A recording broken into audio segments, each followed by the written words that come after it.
নমস্কার, আমি সুতপা। সুতপা ট্রাভেলস ব্লগে আপনাদের সবাইকে স্বাগত। আজ 14ই এপ্রিল বিকেল 5টা। আমরা সপরিবারে বেরিয়ে পড়েছি কোথাও কাছাকাছি একটু ঘুরে আসার উদ্দেশ্যে। সে কারণেই গাড়িতে চলেছি ব্যান্ডেল রাজহাটে লাহিড়ী বাবার আশ্রমে। বাড়ি থেকে সময় লাগলো 25 মিনিট মতো। আশ্রমে ঢোকার আগেই গ্রামের সবুজে ঘেরা রাস্তাতে আসলেই আপনার মন ভালো হয়ে যাবে। বিশাল এক আমবাগানের মাঝে গাড়ি পার্কিং এরিয়া, পার্কিং চার্জ 20 টাকা। তাছাড়াও গেটে ঢোকার আগেই বাইরে টাকার বিনিময়ে জুতো রাখতে পারেন এবং মহিলাদের মাথার ওড়নাও ভাড়া পাওয়া যায় এখানে। ব্যান্ডেল স্টেশন থেকে কাছে। টোটো ভাড়া আপনার 25 টাকা। 25 টাকা টোটো ভাড়া।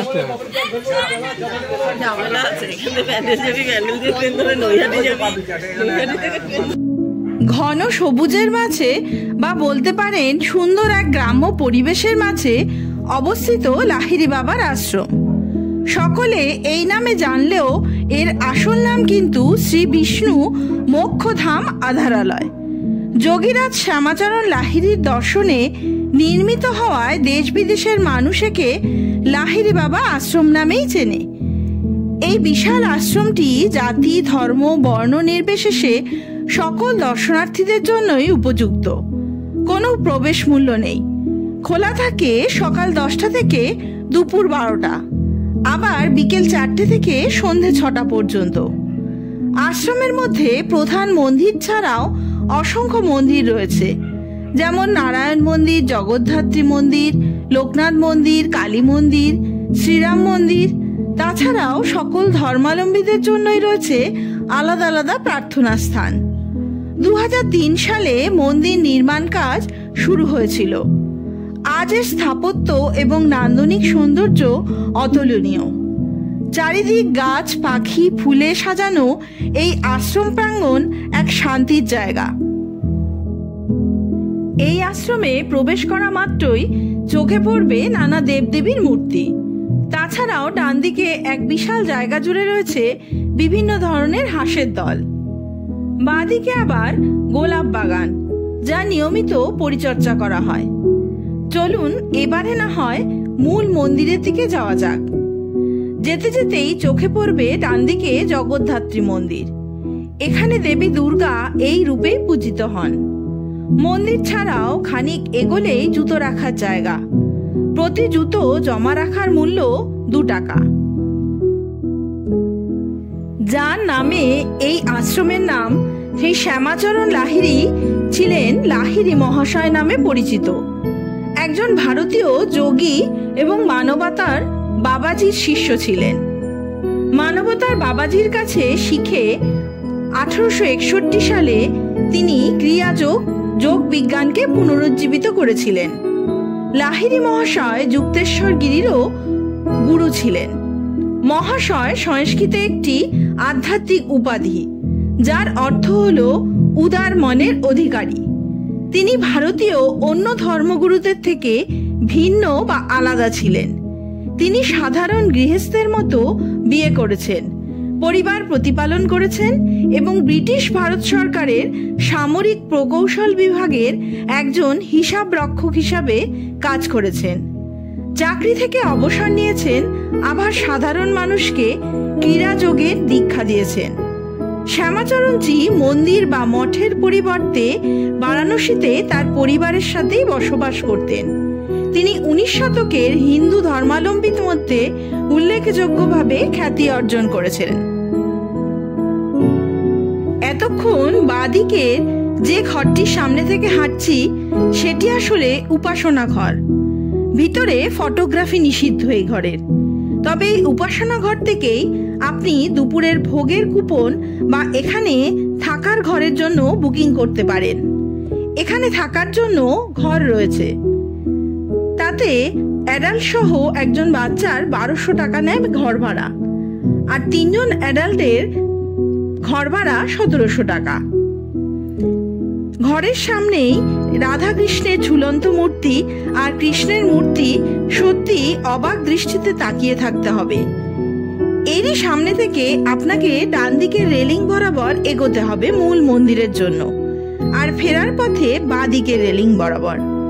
খানিক এগোলেই অপূর্ব সুন্দর মন্দির চোখের সামনে ভেসে উঠবে। এর আগেও এসেছি এই মন্দির প্রাঙ্গণে, কিন্তু যতবারই আসি ততবারই এখানের সবকিছু স্থাপত্য দেখেই মুগ্ধ হই। চলুন তাহলে এবার মন্দিরের ভিতরে যাওয়া যাক। মূল মন্দিরটি আধারালয় নামে পরিচিত। সমগ্র মন্দিরটি মানবদেহের আদলে তৈরি করা হয়েছে। মন্দিরে প্রবেশের আগে সকলকেই মাথা ঢেকে তারপরে ঢুকতে হয়, সে ওড়না, শাড়ি বা রুমাল যাই হোক না কেন। আধারালয় স্থাপিত একটি জলাশয়ের মধ্যে। এই পর্যন্তই কিন্তু মোবাইল ব্যবহার করা যাবে। এরপর আর ভিতরে কোনো ফটো বা ভিডিও করা যাবে না। মন্দিরে প্রবেশের আগে জলাশয়টি এমনভাবে রয়েছে যে আপনাকে পা ধুয়ে তারপর সমগ্র মন্দির ঘুরে দেখতে হবে। ভেতরে লাহিড়ী বাবার মূর্তি সহ রয়েছে নানা কক্ষে নানা দেবদেবীর মূর্তি। তাতে রাম, লক্ষ্মণ, সীতা, লক্ষ্মী, সরস্বতী, জগন্নাথ দেব আরো অনেকেই অতি সুন্দরভাবে সুসজ্জিত রয়েছে। চলুন, মূল মন্দির তো পরিদর্শন করে বেরিয়ে আসলাম। এবারে বলি এই মন্দিরের নাম আধারালয় কেন। মন্দিরের বোর্ডে আধারালয় সম্পর্কে যা লেখা তা খানিকটা এই রকম: ঈশ্বরের অশেষ আশীর্বাদে এবং শ্রী গুরুদেবের মঙ্গলাশিসে আধ্যাত্মিকতা মণ্ডিত ঐহিক চাওয়া পাওয়া পূর্ণতা পেয়েছে। পূর্ণতা প্রাপ্তি সেখানে যেখানে আধার পরিতৃপ্ত। আধার তৃপ্ত হয় মানসিক বাসনা থেকে, কিন্তু সেই তৃপ্ততা নিয়ে আসে আমাদের কর্মভোগের শৃঙ্খলে। সেই শৃঙ্খল মোচনের কারণেই আমাদের প্রয়োজন হয় আধার শুদ্ধ করতে। এই আধার শুদ্ধিকরণী যিনি বা যার সম্পন্ন হয় তিনি সদ্গুরু। শ্রী গুরুদেবের প্রতি শ্রদ্ধা নিবেদনার্থেই এই আধারালয় মন্দিরের অবতারণা। গুরুর চরণে যতক্ষণ না পর্যন্ত নিজের শরীর, মন ও বুদ্ধি বা জ্ঞান অর্পণ করছো ততক্ষণ পর্যন্ত তোমার পূর্ণতা প্রাপ্তি হবে না। আধারালয় নামের তাৎপর্য যেখানে, সেখানে একটি শরীর, মন ও জ্ঞান জীবাত্মাকে পরমাত্মায় রূপান্তরিত করতে সক্ষম।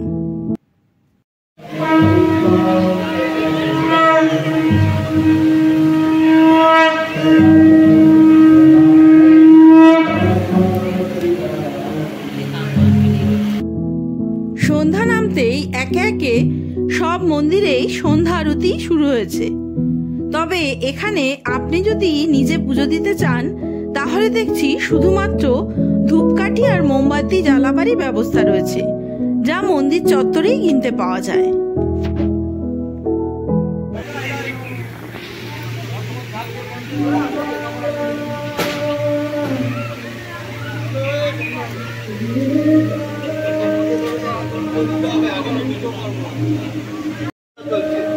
এটা চলে না, না এটা বন্ধ আছে, ঘরটা তালা দেওয়া আছে। আগেরবারে সেটা দেখেছিলাম। আপনাদের ভোগের সিস্টেম কি? ভোগের সিস্টেম সকালবেলা আসতে হবে 10টা থেকে 12টা। সকালে 10টা থেকে 12টার মধ্যে আসলে কুপন কাটলেই হবে। কাটতে হবে। কত টাকার কুপন? 80 টাকা করে। ভোগ 11টা থেকে 1টা। ভোগ খাওয়ার ঘর মোবাইল অফ করে থাকে। এভাবে কিছু না। কথা কাউন্টার দিয়ে। তারা জিজ্ঞেস করবো। হ্যাঁ? এসে কাটতে হয় কোন নম্বরে বলা, ও রোজ 10টা থেকে 12টা অবধি কুপন দেয় কোনো। মানে এসে কাটলেই হবে, তারপরে ভোগ দেওয়া শুরু করে 12টার পরে। হ্যাঁ। 12টার পরে 11টা থেকে 1টা। 11টা থেকে 1টা অবধি। আমি যাচ্ছি। একদিন চলে আসবো। হ্যাঁ, চলে আসবো।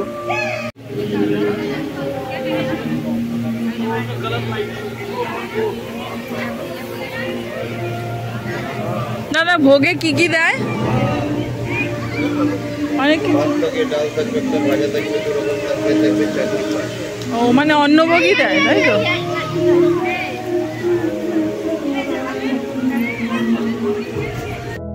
লাহিড়ী বাবার আশ্রমে যদি দুপুরের অন্নভোগ খেতে চান তাহলে সকাল 11টা থেকে 1টার মধ্যে এসে 80 টাকা মূল্যের কুপন কাটতে হবে উপাসনা ঘর থেকে।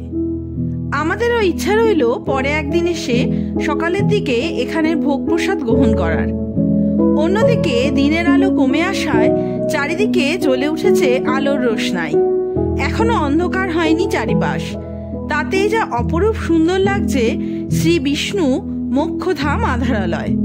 মন চাইছে আরো খানিক সময় মুগ্ধ দৃষ্টিতে সময় কাটাতে এখানে, কিন্তু ওদিকে আবার শাশুড়ি মা হাঁটতে পারেন না বলে একা এক জায়গায় বসে আছেন। তাই আর দেরি নয়, ফিরতে হবে আমাদের সবাইকে। চলুন ফেরা যাক। তবে বাকি রইল মন্দির প্রাঙ্গণের আরো অনেক অংশ আপনাদেরকে দেখানো। যদিও মন্দির যেহেতু 6টা পর্যন্ত খোলা থাকে, তাই বেশি সময় আর ভেতরে থাকাও যাবে না। তবে যারা এই আশ্রমের গেস্ট রূপে থাকবেন গেস্ট রুমগুলোতে, তারা কিন্তু সকল রকমের পরিষেবাই পেয়ে যাবেন। মন্দির থেকে বেরোলেই রয়েছে কিছু দোকানপাট। কিছু আর দেখা হলো না, চলুন এগোনোই যাক। শ্রী গুরুদেব বা লাহিড়ী বাবার প্রতি শ্রদ্ধা ও বিনম্র নিবেদনের মূলই হলো এই রাজহাট মন্দিরের ভিত্তি স্থাপন। তার প্রতি বা দেবতাদের প্রতি বা সকল ধর্মাবলম্বী মানুষের প্রতি শ্রদ্ধা জানাতেই এই মন্দির নির্মাণ করা হয়েছে। এই মন্দিরটি নির্মাণ করার পিছনে বা মন্দিরের পূর্ণতা বাস্তবায়িত করার পিছনে যার বা যাদের অক্লান্ত পরিশ্রম বিশেষভাবে দর্শিত হয়েছে, তাদের এই পরিশ্রমের ও গুরু আজ্ঞা পালনের ফল আজ সকলের চোখের সামনে দণ্ডায়মান এই আধারালয়। আধারালয় আশ্রমের প্রতিষ্ঠাতা স্বর্গীয় দিলীপ কুমার বন্দ্যোপাধ্যায়। সন্তানের প্রয়াসকে সফল করতে ও হুগলি জেলা তথা বাংলার সংস্কৃতি ও স্থাপত্যের সঙ্গে এক নতুন পালকের সংযোজন ঘটাতে অগ্রণী ভূমিকা গ্রহণ করেছিলেন দিলীপ কুমার বন্দ্যোপাধ্যায়। মোটামুটি একটা গোটা দিনের জন্য যদি ব্যান্ডেলের রাজহাটের এই আশ্রমে থাকতে চান, তাহলে কিন্তু বেশ ভালোই কাটবে সময়টা। ট্রেনে করে আসলে ব্যান্ডেল স্টেশন থেকে টোটো করে পৌঁছে যেতে পারেন এখানে। তবে শীতকালে আশ্রমে এতটাই টুরিস্টদের ভিড় থাকে যে সামনের বিশাল আমবাগানেও গাড়ি পার্কিং এর জায়গা পাওয়া যায় না। বন্ধ হয়ে যাবে 7টার সময়। 7টার সময় বন্ধ হবে এই গেটটা। এই গেটটা 6টা হয়ে গেছে, মন্দিরও বন্ধ হয়ে গেছে। ও 6টা, তাহলে গুগল। কি শাক মাসি এটা? কি শাক?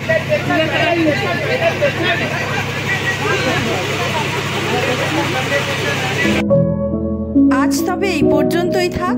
আপনাদের সাথে দেখা হবে নতুন আর একটা ব্লগ নিয়ে, নতুন আর এক জায়গায়। ততদিন সবাই সুস্থ থাকবেন, ভালো থাকবেন। নমস্কার।